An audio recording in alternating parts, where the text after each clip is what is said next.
And if the children would like to come to the front, I've got a little story today.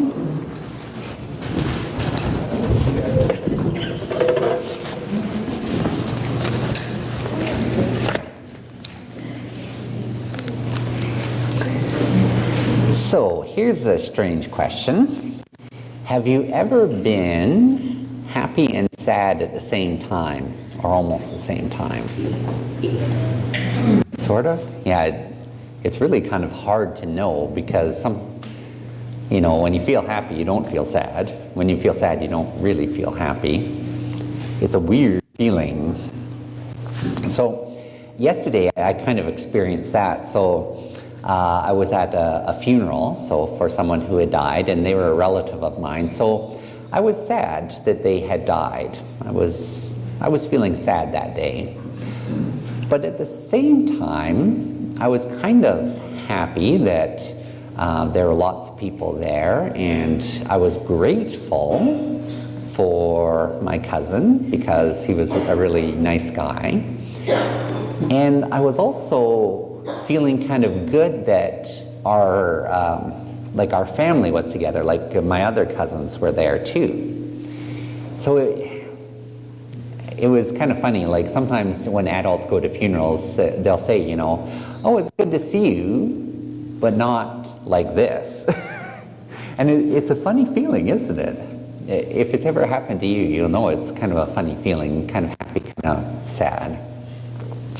And this happened to Jesus' disciples too. So there's one time when Jesus and a couple of his friends went on a hike, and they went up a tall mountain, and Jesus went on a little bit ahead because I guess he was in better shape or something.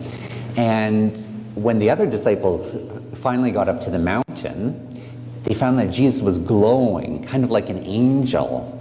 And he was with people who they thought they were dead or like angels too. And they were like, oh, this is kind of creepy, kind of weird, but it's good. And heard God's voice saying, this is my son, listen to him. And they were like, wow, this is like God is telling us that Jesus is special. Like, we knew that Jesus was special. Oops. We knew that Jesus was special, but we didn't know that he was this special. Oh my goodness. And so they went down the mountain and they were like telling, they weren't telling anyone because they were afraid people would think they were crazy. They were like so excited. It's like, oh, Jesus said, no, don't tell anyone about this. And by the way, we're going to go to Jerusalem now. And his friends were like, really? Like there are people in Jerusalem who don't like you very much. Why don't you just stay in a place where people all like you? There's like people who don't like you in Jerusalem and you could get hurt. Jesus says, no, that's part of the plan.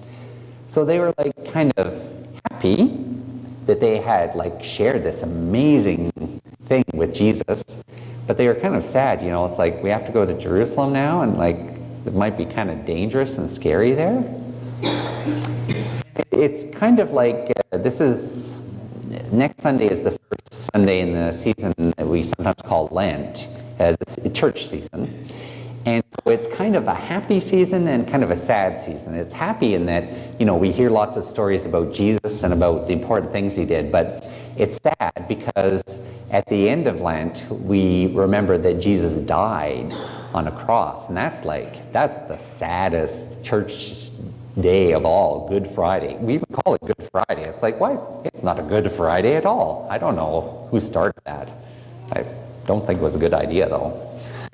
So that's sad. That's the saddest day of the year. And then Easter is like the Sunday after that, and it's the happiest Sunday of the year. So it doesn't make much sense maybe, but the thing to take away from it all is that sometimes we are happy, sometimes we're sad, but that through it all, God is with us. And that was like with the disciples. When they were with Jesus on the mountaintop, that was like awesome. And Jesus was with them. And then when they had to go to Jerusalem, Jesus was with them then too. And so God's with us throughout all the happy and sad things that we have to go through in our lives. Now, we're going to do our kids stuff now.